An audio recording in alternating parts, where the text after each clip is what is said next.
enjoyed these demonstrations, made it clearer. It's a complex anatomy, more than I thought, and excellent presentation. Thank you very much. Thank you. I just was wondering, if you are achieving this radical hysterectomy now in laparotomy, what is your technique? You know, what do you use? Magnification or lenses, or how do you reach this extra definition in open surgery? I'm not sure that I understand your question, because this concept has can be used for open surgery, even for laparoscopic surgery. It's the same anatomy, yeah, and the same technique. What I can only say, perhaps you asked before because of the luck trial and the result. Yes, exactly. Yeah. My opinion is the luck trial. I will respect always the results of randomized study, but in my opinion, if you want to go to randomized study, you have to define first what you try to make a study for. So if you look at luck trial, the stage 2 or class 2 or class 3 radical hysterectomy were open for all the patients. So I don't have any criteria in this study to tailor the operation. I don't have any data about in which arm I make type 2 and in which arm I make type 3 radical hysterectomy. I know that in laparoscopically technique, a lot of people try always to minimize the surgery, because minimal invasive means directly in some minds minimal resection, but it's not true. So you can see in my YouTube canal, laparoscopic radical hysterectomy with dissection of all this nerve, with resection of paracardium very deeply, as I do in open surgery, and closing subvaginal curve beneath the tumor with suture, or even with stapler, with bowel stapler, without any problem. So it's not the technique. I think it's like the TV. You can say TV is very dangerous for my children, or say my children learn a lot from TV. It's how to use this technique, how to use this instrument, not the instrument itself.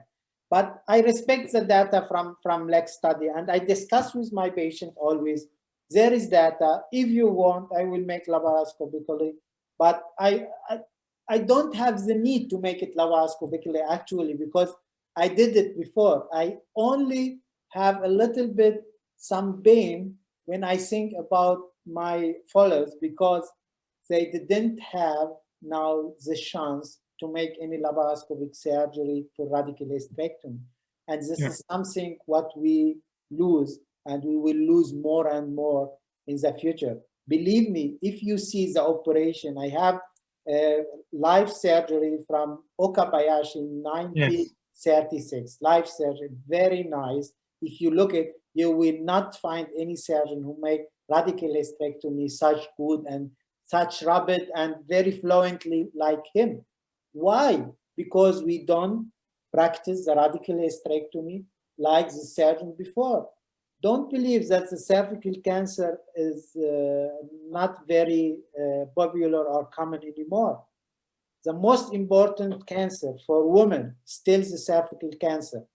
The last update from cancers say 538,000 new cases with cervical cancer a year. The problem in developing country are 80% of these cases.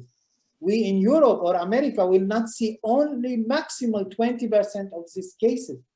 But in Africa and in South America and South Asia, there's the most of these cases, and we will not be able to see them, and we will not have the praxis. And people who work there don't have the knowledge. And this is the problem. This is the gap in cervical cancer. Thank you. Can I ask a question, Zalal? It's really a very nice presentation, and I always learn something new listening to you. I'm going to ask here about the SHAPE trial and, you know, kind of plenty trial with the move towards simple hysterectomy versus radical hysterectomy. And because how can, you know, we don't have any clear results yet, but how can we apply your proposed classification in light of the potential outcome of SHAPE trial?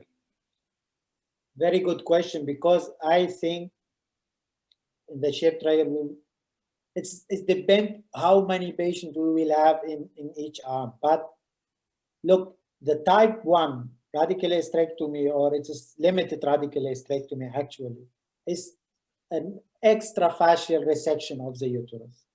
And that's what the SHAPE trial do, the only normal hysterectomy in combination with radical hysterectomy. Now, if I don't have any risk for infiltration in the parametrium, or very, very minimal risk, in oncological study, we always accept risk for 2 to 4%. When I know that the risk 2 to 4%, we will neglect it because I will not make the surgery or the procedure for 96 or 98% of other patients who don't have this risk. So now, when I don't have really a high risk for infiltration in parametrium, I don't need to resect the parametrium. And I know clearly, and this is very logical, if I don't have in the tumor is very small, it's macroscopically, there is no infiltration in the lymph vascular space around the tumor, why I will have a parametrium infiltration? Now, if I have risk factor, even in small tumor, but I have lymph vascular space infiltration, how you will be able to say these cells, which you could see in the neighborhood of the tumor, directly in the middle of lymph vascular space or in the lymph way, why you will not see the same cells in the lymph way 2, 3, 4 centimeter lateral in the parametrium? It depends on the time you cut this tumor.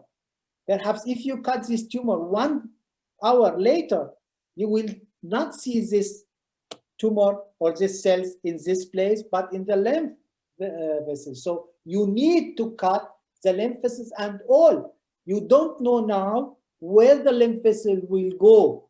And it's not enough to make a sentinel lymph node, because the sentinel lymph node will show us only the lymph node could be affected, the lymph node, but not the way to this lymph node. So any modulating or any adjusting of radicality between these two stages is wrong. The type 2 radical hysterectomy or type B QM classification radical hysterectomy is totally wrong. There is no resection in the middle way. This resection is only an imagination from the classifier, because they think when I do that, I will reduce the risk. But it's not my aim. I have a patient who can recover completely in about 90 to, like in luck trial in the open surgery, 98% of cases only from my surgery, or in 15 to 20% with adjuvant radio or radiochemotherapy. And I don't give her this chance because I resected or restricted my resection because I have, I am fear to injure the ureter or the bladder pipe. That's not what we expected from our surgeon. In these cases, you have to send the patient to a center like your center, like my center, who makes this surgery radical enough. And I don't know why a surgeon could be cut in the midway and in another patient cut lateral, but in this patient cannot cut lateral. So what is the idea? So if you can review my video. If I can explain and highlight all the uterine artery vessels and lymph ways around it, why I have the decision to cut here or cut here. It's only to decide, take this 2 centimeters more or less. So type 2 it's a big failure in our practice. I will reject it completely. But there are very important things. Is the tumor macroscopic? Then you will not be sure that's no infiltration in the lymph vascular space, and you need to clear that microscopically when you have more infiltrations than 3 millimeter beneath the membrane, basal membrane, or you have a microscopical tumor but with lymphovascular space infiltration. Then you have to resect all the parameters, even the ventral parameters, which have about 4 centimeter rest for infiltration in these cases, as kind of lymphovascular space infiltration at least. Thank you. I have another question, and that is about the training, because our listeners or attendees are looking at the slides, which are fantastic, and the videos which you have provided in more than one occasion during your talks, and the level of dissection that you perform is superior. My question is for people who, especially when we are talking about the paracolpium dissection, this is where most of the previous surgeon had failed to explore. How do you envisage promoting the wider acceptance and education and training for such high level of skill? Is there any module training? Is there any way how we can spread this level of training and make it easier and more accessible for the upcoming gyne-oncology surgeons? Thank you for the nice question. First of all, if you don't know what you look after, you will not find it. So if you don't have an aim and a structure you want to find, you will not find it. It's very important. Therefore, if you want to learn such a precise and meticulous dissection, you need first to have a very good anatomical knowledge. You have to see a lot of videos, you have to read a lot of anatomical books and a lot of surgical books. This is very important. The second, what we don't have in our generation, we didn't have YouTube in Syria. When I left Syria 2007, we didn't have even really good internet, rapid internet, to be able to see videos, or we didn't have good websites like your website, a kind of fellow. You presented very high quality of surgeries with a clear explanation of these videos. We didn't have that. So now there is, of course, a lot of restriction, but there's a lot of opportunities to learn something new with looking videos, with making such sessions to discuss, and with showing a lot of anatomical structure, dissection, books, everything you can have now. But even at least if you are ready, so you have the knowledge, you know what you want to do, you have a lot of information, but you have to practice. And this is the problem now.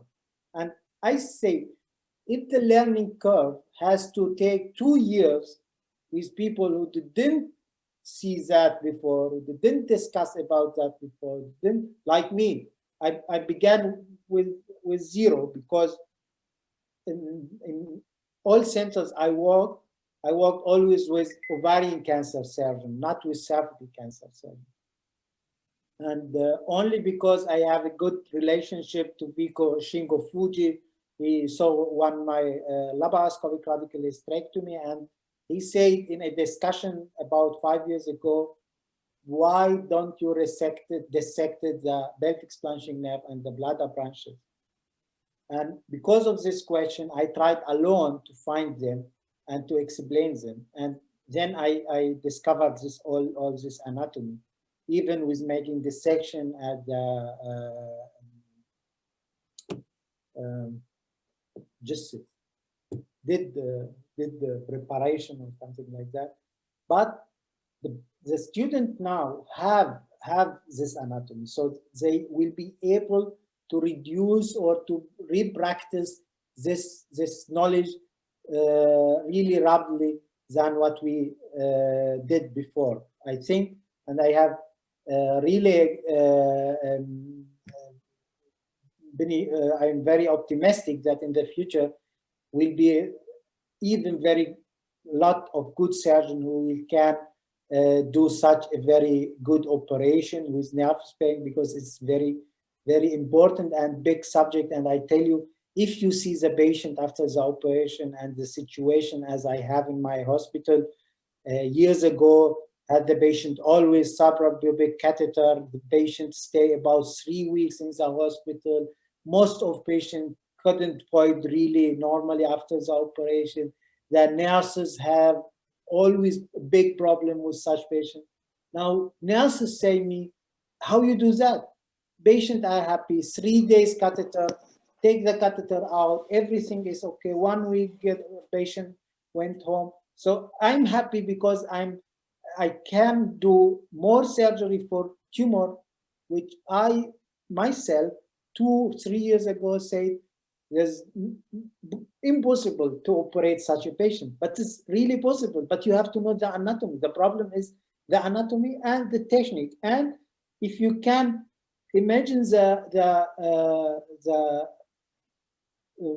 way to resect it, what I have to resect in every patient.